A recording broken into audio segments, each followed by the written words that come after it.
using the mathematical induction show that for any natural numbers n with the assumption I square equal to -1 அப்படின்னு கொடுத்துருக்காங்க.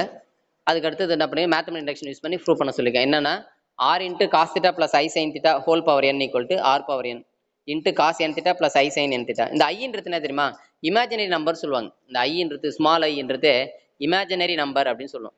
அதை பத்தி நம்ம +2 வருது, அங்க படிச்சுக்கலாம். இப்போதைக்கு I ஸ்கொயர் பண்ணா I ஸ்கொயருக்கு -1 மட்டும் தெரிஞ்சு வச்சுக்கோங்க. சரி, இப்போ முதல்ல என்ன பண்ணோம், லெட் P ஆஃப் n எடுத்துக்கிறோம். கொடுத்துருக்கிற கொஸ்டின் P ஆஃப் n எடுத்தாச்சு. முதல்ல n-க்கு 1 கொடுக்கணும். லெஃப்ட் சைடு கொடுங்க, ரைட் சைடு கொடுங்க. n-க்கு 1 பாருங்க, லெஃப்ட் சைடு கொடுக்கணும்னு வச்சுக்கிது பாருங்க. பவர் n-க்கு 1 கொடுத்தா r into cos theta plus I sin theta அது அப்படியே தான் வரும். முடிஞ்சிச்சா? அதே மாதிரி ரைட் சைடுல n இருக்க இடத்துல 1 கொடுத்தீங்கன்னா r பவர் 1 r தான். அதே மாதிரி cos n theta n இருக்க இடத்துல 1 கொடுத்தீங்கன்னு வச்சுங்களேன், cos theta plus அதே தான் வருது. அப்ப லெஃப்ட் சைடு ரைட் சைடு ரெண்டும் சேமா தான் வருது. அப்ப P of 1 is true. சரிங்களா? LHS RHS true. அப்போ let assume that the statement true for n equal to k. அப்ப n இருக்க இடத்துல k சப்ஸ்டிட் பண்ணி நம்மளே அஸ்யூம் பண்ணிக்கிறோம். என்ன அப்படின்னா பாருங்க, r into cos theta plus I sin theta power n இருக்குல்ல, n-க்கு பதிலா k. அதே மாதிரி இங்க r power n, r power k into cos k theta plus I sin k theta அப்படின்னு எடுத்தாச்சு. இப்போ நம்ம we need to show that P of k plus 1 is true. நம்ம என்ன ப்ரூவ் பண்ணணும்னா P of k plus 1 வந்து ட்ரூன்னு prove பண்ணணும் இல்லைங்களா? சரி, இப்போ பாருங்க P of k plus 1 equal to, இப்போ இந்த லெஃப்ட் சைடில் சப்ஸ்டிட் பண்றோம், r into cos theta plus I sin theta power k இருக்க இடத்துல k plus 1 சப்ஸ்டிட் பண்ணிட்டோம். அடுத்தது அதை ரெண்டா பிரிக்கிறோம். எப்படின்னா இப்போ a power m plus n என்ன பண்ணுவோம், நம்ம a power m into a power n split பண்ணுவோம்ல, அந்த மாதிரி என்ன பண்றோம்னா r into cos theta plus I sin theta power k, அதே மாதிரி r into cos theta plus I sin theta அப்படின்னு பிரிச்சிடும். அந்த k plus 1 பவர் k 1 வர மாதிரி பிரிச்சிட்டோம்.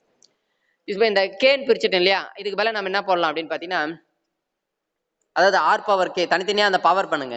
k வந்து பவர் வந்து k தானே இருக்கு, அப்ப தனித்தனியா பவர் பண்ண என்ன வரும், அதான். இப்போ இதுக்கு வந்து என்னன்னா நம்ம ஏற்கனவே இதுக்கு ரூல் யூஸ் பண்ணிருக்கதோ இருக்கு பாருங்க, r into cos theta plus I sin theta power k க்கு பதிலா நம்ம என்ன யூஸ் பண்ணலாங்க, r power k cos k theta plus I sin k theta அப்படின்னு சொல்லிட்டு நம்ம ஏற்கனவே அஸ்யூம் பண்ணி வச்சிருக்கோம் இல்லையா k-ன்னு, அதை எடுத்து அப்ளை பண்ணிட்டேங்க. இதை அப்ளை பண்ணியாச்சு. செகண்ட் டேர்ம் வந்து r into cos theta plus I sin theta இருக்கு, அதுவும் அப்படியே இருக்கட்டும். சரிங்களா? இப்போ பாருங்க அடுத்து என்ன பண்ணலாம் பாருங்க, இந்த r பவர் k-வையும் இந்த r பவர் r-ஐயும் ரெண்டுத்தையும் சேர்த்தா என்ன வரும், r power k into r, இது r பவர் 1 எடுத்துக்கலாம். அப்ப r பவர் k plus 1 கொண்டு வந்துடலாமா?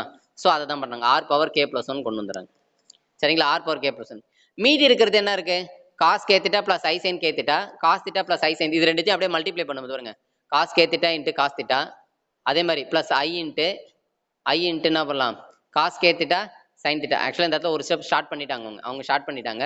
ஆக்சுவலா இது அப்படியே நம்ம நார்மலா மல்டிப்ளை பண்ண cos k theta cos theta, அதே மாதிரி I sin k theta sin theta cos k theta, அதே மாதிரி எடுத்து மல்டிப்ளை பண்ணும், இதே மல்டிப்ளை பண்ணும். அப்படி மல்டிப்ளை பண்ணிட்டு என்ன பண்றாங்க அப்படின்னா, எதுல I வருது அதுல மட்டும் காமனா, இதுல I வரதுனால காமனா I வெளியே எடுத்துட்டாங்க. சரிங்களா? இன்னொன்னு வந்து கடைசியா பண்ண இல்லையா பாருங்க, இது ரெண்டு டேர்ம் பண்ணும்போது I into I square sin k theta sin theta வரும் இல்லையா, சோ அதை போட்டுக்கிறோம். இந்த I ஸ்கொயருக்கு பதிலா தான் -1 அப்ளை பண்றோம். I ஸ்கொயருக்கு பதிலா -1 இங்க அப்ளை பண்ணியாச்சு. ஓகேங்களா? இப்போ இதுக்கு பதிலா நல்லா புரிஞ்சுங்க, இந்த இடத்துல -1 அப்ளை பண்ணி வச்சு பாருங்க, இது I இல்லாத டேர்ம் தனியா பிரிச்சாச்சு. இதுல I இருக்கிற டேர்ம்ன்றதுல I காமனா எடுத்துட்டோம். சரிங்களா? இப்போ ரெண்டுத்துலயுமே பாருங்க, இங்க பாருங்க, cos a cos b minus sin a sin b formula என்ன, cos a cos b minus sin a sin b. அதுக்கான ஃபார்முலா என்னன்னா cos a plus b. அதுக்கான ஃபார்முலா வந்து cos a plus b. அப்ப cos k theta plus theta. சரிங்களா? cos k theta plus theta. அப்ப theta வெளியே எடுத்தா என்ன ஆயிடும், cos k plus 1 theta வந்துருமா? அதே மாதிரி ரெண்டாவது டேர்ம் பாருங்க, sin a cos b plus cos a sin b ன்னு இருக்கு. இப்போ இதே எப்படி எழுதலாம்னா sin a plus b ன்னு எழுதலாம். அப்ப sin k theta plus 1, அதுலயும் அதே மாதிரி theta வெளியே எடுத்துட்டோம்னா I வந்து வெளியில இருக்கு already, I sin k plus 1 theta. அவ்வளவுதான். இதான் நம்ம k plus 1 ப்ரூவ் பண்ணி ஏற்கனவே நம்ம k க்கு என்ன அப்படின்னு பாத்தீங்கன்னா இங்க பாருங்க, r power k cos k theta plus I sin k theta. அப்ப k இருக்க இடத்துல k plus 1 போட்டா என்ன வரும், r power k plus 1 cos of k plus 1 theta plus I sin of என்ன வரும், k plus 1 theta. அதான் நம்ம ப்ரூவ் பண்ணிட்டேங்க, cos k plus 1 theta plus I sin k plus 1 theta அப்படின்னு சொல்லிட்டு என்ன பண்ணோம், நம்ம ப்ரூவ் பண்ணி காமிச்சிட்டோம். சரிங்களா? இப்ப k plus 1க்கு ட்ரூன்னு கொண்டு வந்துட்டோம். Therefore P of k plus 1 is true. Therefore the validity of P of k plus 1 follows from the P of k. அதாவது P of k true இருந்தா தான் P of k plus 1 true இல்லைங்களா? Therefore by the principle of mathematical induction for any natural numbers இது எல்லாத்துக்குமே அது வந்து satisfy ஆகும் அப்படின்றது நம்ம ப்ரூவ் பண்றோம்.